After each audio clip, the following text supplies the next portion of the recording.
Good afternoon, everyone. This is Karen Main at St. Raphael's, and for our book study on Maths Matters this week, we are nearing the end. This week we will be talking about Chapter 15, and Chapter 15 is called Empty Future. Where are all the young people? So, I mentioned last week that Chapter 14 was a little bit dismal with the numbers and the numbers that the church are currently facing in the decline with today's society. This particular chapter deals primarily with where the young people are at in today's world, in today's society. It's a little bleak as well, but we know that there is also hope. The first part of the chapter really talks about the decline in the number of young people joining and participating with today's church. We know there is spirituality, but we also know that a lot of younger generation is not connected to the church. We also know 30 million people refer to themselves as former Catholics. So there are actually more former Catholics than there actually are current day Catholics throughout the world. Kind of bleak. We also know that 74% of children between the ages of 10 and 20 have also said that they are not associated with the church and choose not to be. These numbers can be very hurtful and can be very scary if we continue to decline in this way. Our society, being as secular as we are, see faith as an option. Our modern day of life, we have inherited the climate of skepticism, distrust, disbelief, and broken institutions. So young generations are looking for truth and hope, but they're feeling a big separation between spirituality and an organized religion. Young people of today are really taught that their own thoughts are theirs, and it's really their individual decision what to do about church. And on top of this, our younger generation deal with poor job prospects, huge student debt, anxiety, drug and alcohol abuse, and in many instances, broken homes. The book has a definition of the younger generation, and they sort of have categorized the young generation of today in three different settings. The first is the injured, the second they title the drifters, and the third are the dissenters. So on the first category, they are talking about the injured have had bad experiences with their families through divorce, illness, death, and more than likely non-practice. So the injured really don't have an association with the church at all. The drifters tend to find church and its rules and its ritual just meaningless in their life. And the dissenters are just that. They're dissenting from the church's teaching, and they don't agree with the church's laws and rules. And many of that has to do with a lot of things that are going on in today's society, such as same-sex religion, contraception, and other areas of sexuality that they do not want to go along with. The young, it seems, no longer expect anything from the church and have absolutely no connection to it. And many times they complain that their needs simply are not being met and that there is not a sense of welcome. And a lot of times there is, again, a lot of dissension against the rules and the regulations of the Catholic Church that they feel are not in conjunction with today's modern day society, and that the church has not kept up and met with the needs of their people. So, a lot of the younger people view Christianity as anti gay, judgmental, and hypocritical. This is a really tough chapter as well. When we look at the youth of today, we also find that the youth really are seeking for something, but their connection to the church isn't there. But I do want to leave you with some seeds of hope, because part of the church, the Catholic Church, of what they've been doing in the last decade, have really been trying to dissect what we're losing out with our youth. And we know how important our youth is for our future. So there is a charismatic gathering of youth each year at the University of Steubenville. And we have sent many, many years our youth to this, and it's very invigorating to the youth. And on any given year, they engage more than 50,000 Catholic teenagers.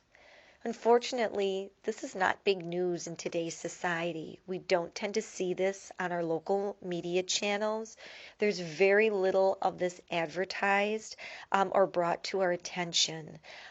More so, things that tend to have a negative impact on society tend to make the media more than these positive types of gatherings.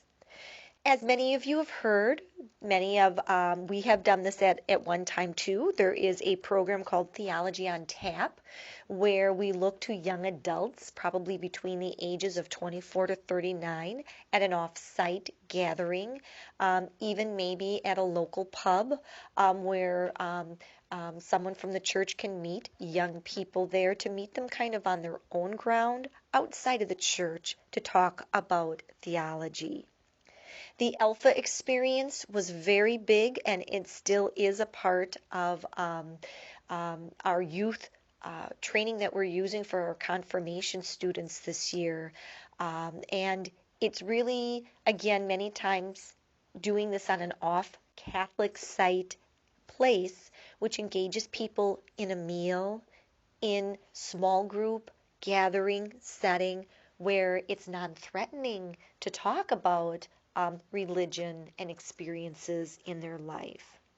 Peer ministry, which we have at our parish through Tommy Nelson, our high school minister, has been doing this since he's arrived at our parish, and it's becoming extremely successful.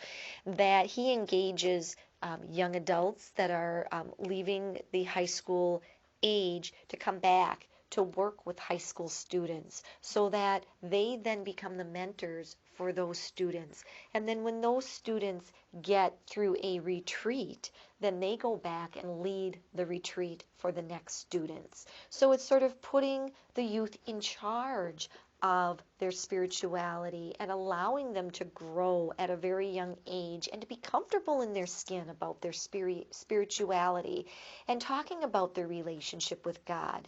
So peer ministry, or if we call it mentoring, is becoming a very valid way that we are reaching out to adults in our parish one-on-one, allowing them to talk about their experiences and hopefully drawing them in to the ritual and beauty of the Catholic Mass.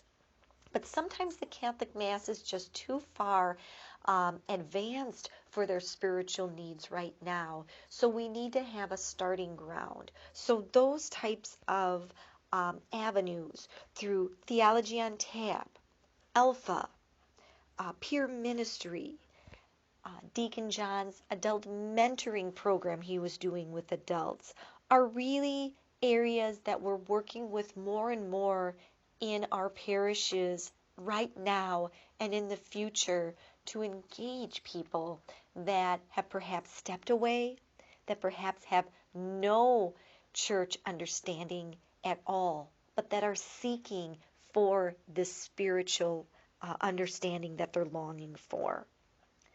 So in this chapter, it does go on to say that young people really are desperate for guidance in their fragmented and frightened world. Things move so quickly in this society There is, we know, a huge amount of loneliness and desperation among the young people.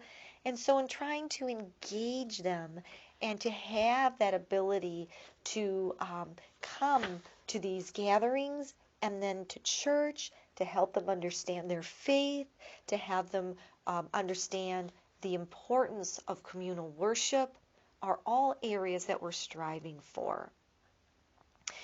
Right now, a lot of, again, the young people are saying church no, spirituality yes.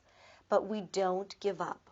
We are a church that will continue. We have been here for over 2,000 years, and we look ahead for the hope of what not only our disengaged youth, but disengaged adult members of our communities that we live in are searching for. And more than ever, as you know, we have been a church of outreach through our missions that have been traveling to our sister parish down south. We also have our medical teams that go to the Dominican Republic and other areas of the world through all of our outreach in the Catholic Church. So sometimes we need to step back and we just need to say we know we live in a very difficult time. We do know that church membership is declining, not only in the Catholic faith, but throughout all of the organized religions. But there is spirituality among people. There is hope. And hopefully through what people see in us, we will be able to evangelize and to draw people back to the church through invitation, through how they see us living our lives, through our interest in them, in us walking the journey with them. So even though this chapter focused primarily on where are the youth, I think we realize that the youth are one avenue, but we also have many, many adults that we want to continue that invitation to as well. And hopefully, as time progresses and we look back to this time, we see this as a time of opportunity, of growth for the church, and of change.